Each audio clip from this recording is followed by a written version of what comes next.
စာနာရဲ့တာကာအီချီအခုလုပ်နေတဲ့ကိစ္စကအားလုံးကိုမီနီဆိုပေမဲ့အားလုံးတူဖြတ်မယ်ဆိုကြောက်စရာမလိုဘူးထိုင်ဝမ်ပြဿနာဆိုတဲ့ဒီမြင်းကြီးကိုအားလုံးအတူနင်းမယ်ဆိုကြောက်စရာမဟုတ်ဘူးလို့ပြောနေတာနဲ့တူတူပဲဂျပန်နိုင်ငံဂဲဝီတက္ကသိုလ်အထူးခန့်အပ်ထားတဲ့တွဲဖက်ပါမောက္ခအာရီနိုရိုဦးစကဲကလက်တလောရက်ပိုင်းမှာလမ်းပေါ်ဟောပြောမှုအတွင်းဂျပန်ဝန်ကြီးချုပ်ဆာနာအဲတာကာအီချီရဲ့ထိုင်ဝမ်နဲ့ဆက်လင်းနဲ့မှားယွင်းတဲ့ပြောဆိုချက်ကိုဝေဖန်ခဲ့ရာသက်ဆိုင်ရာဗီဒီယိုဟာလူမှုမီဒီယာပလက်ဖောင်းမှာကြဲကြဲပြန့်ပြန့်လူသိများလာခဲ့ပါတယ်။အာရီနိုရိုဦးစကဲကစင်ဝါသတင်းတောက်ရဲ့တည်တံ့တွေ့ဆုံမင်းညံ့မှုကိုဖြေကြားရမှာလက်ရှိဂျပန်လူမှုအသိုက်အဝန်းမှာလူများစွာကဂျပန်တရုတ်ဆက်ဆံရေးရဲ့တမိုင်းကြောင်းနဲ့ဆာနာအဲတာကာအီချီရဲ့ထိုင်ဝမ်နဲ့ဆက်လင်းနဲ့မှားယွင်းတဲ့ပြောဆိုချက်ကြောင့်တက်ရောက်မှုအပေါ်အပြည့်အဝနားလည်သိရှိခြင်းမရှိကြောင်းထိုင်ဝမ်နဲ့ဆက်လင်းနဲ့ဆာနာရဲ့တာကာအီချီပြောဆိုချက်ရဲ့ပြဿနာအကြောင်းအရာကိုလူများစွာသိရှိလာအောင်လှုံ့ဆော်မှုလိုအပ်ကြောင်းပြောကြားခဲ့ပါတယ်။ဆာနာရဲ့တာကာအီချီကလွတ်တော်မှာပြောဆိုချက်က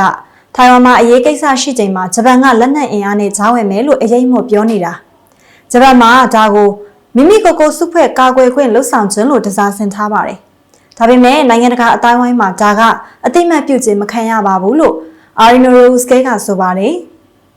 အာရီနိုရိုစကဲကသတင်းနောက်စီကို၎င်းဟောပြောတဲ့ဗီဒီယိုကိုပြသခဲ့ပါတယ်။အဆိုပါဟောပြောမှုအတွင်း၎င်းကဂျပန်တရုတ်ရရှိထားတဲ့နိုင်ငံရေးစာရွက်စာတမ်း၄ခုရဲ့အကြောင်းအရာကိုဗိတ်ဆက်ပြောကြားခဲ့ပြီးဂျပန်ဘက်ကအဆိုပါစာရွက်စာတမ်းတွေမှာတရုတ်နိုင်ငံတွေကိုအခိုင်အမာလက်ကင်ထားမယ်ဆိုတဲ့နိုင်ငံရေးကတိကဝတ်ကိုအတိအလင်းပြုလုပ်ခဲ့ကြောင်းထောက်ပြပြောကြားခဲ့ပါတယ်။ဂျပန်တရုတ်ကြားကနိုင်ငံရေးစာရွက်စာတမ်း၄ခုရဲ့အကြောင်းအရာနဲ့ပတ်သက်ပြီးဂျပန်ပြည်သူအများအပြားကဒီပေါ်နားမလည်ကြပါဘူး။အထူးသဖြင့်1982ခုနှစ်ဂျပန်တရုတ်ပူးရဲကြေညာချက်နဲ့1988ခုနှစ်ဂျပန်တရုတ်ငြိမ်းချမ်းရေးနဲ့ချစ်ကြည်ရေးစာချုပ်မူလအကြောင်းအရာနဲ့ဒါကနေဖြစ်တည်လာတဲ့တမိုင်းကြောင်းပေါ်လို့အာရီနိုရိုစကဲကဆိုပါတယ်။တရားဥပဒေရှုထောင့်အရာဖြစ်စေတမိုင်းရှုထောင့်အရာဖြစ်စေဆာနာအဲတာကာအီချီရဲ့ထိုင်ဝမ်နဲ့ဆက်လင်းတဲ့ပြောဆိုချက်ဟာပြဿနာရှိနေတယ်လို့အာရီနိုရိုစကဲကယူဆပါတယ်။ဂျပန်ဖွဲ့စည်းပုံအခြေခံဥပဒေပုံမှန်9မှာဂျပန်အနေနဲ့နိုင်ငံအာဏာဖြင့်စစ်ပွဲစတင်ခြင်း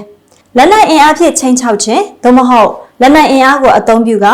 နိုင်ငံတကာအငြင်းပွားမှုကိုဖြေရှင်းခြင်းနည်းလမ်းကိုရာသက်ပံဆွန့်လွတ်ကြောင်းအတိအလင်းသတ်မှတ်ထားကြောင်း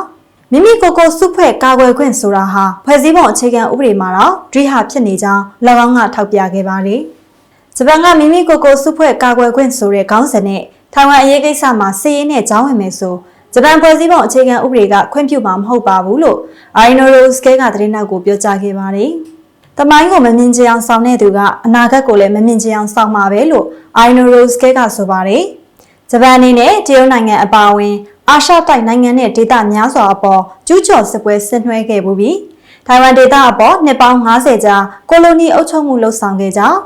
ဒါဟာအငင်းပွားပွဲမရှိတဲ့ဖြစ်ရမှန်ဖြစ်ပြီးဂျပန်အနေနဲ့အဆိုပါသမိုင်းအပေါ်တည့်မတ်စွာရှုမြင်ရမှာဖြစ်ကြောင်းဆာနာအဲတာကာအီချီရဲ့ထိုင်ဝမ်နဲ့ဆက်လင်းနဲ့မှားယွင်းတဲ့ပြောဆိုချက်ဟာတရုတ်ပြည်သူတွေရဲ့တန်ရောစင်ကိုနှက်ဆိုင်စွာထိခိုက်နစ်နာစေကြောင်း၎င်းကပြောကြားခဲ့ပါတယ်။ဂျပန်ကထိုင်ဝမ်မှာအရေးကိစ္စရှိခြင်းဆိုတဲ့အကြောင်းပြချက်နဲ့ထိုင်ဝမ်အရေးကိစ္စမှာလုံးဝကြောင်းဝင်လို့မရပါဘူး။တရုတ်နိုင်ငံအတွက်ထိုင်ဝမ်အရေးကိစ္စကမြင်းနေပဲ။ဆာနာရဲ့တာကာအီချီလုံနေတဲ့ကိစ္စကအားလုံးကိုမီနီအတူတူဖြတ်ဖို့ခေါ်နေတာပဲ။ဒီလိုမျိုးအနေအများတဲ့ဝင်ကြီးချုပ်ကိုကျွန်တော်တို့အလိုက်တင်ထောက်ခံလို့မရပါဘူးလို့အာရီနိုရိုစကဲကပြောကြားခဲ့ပါတယ်။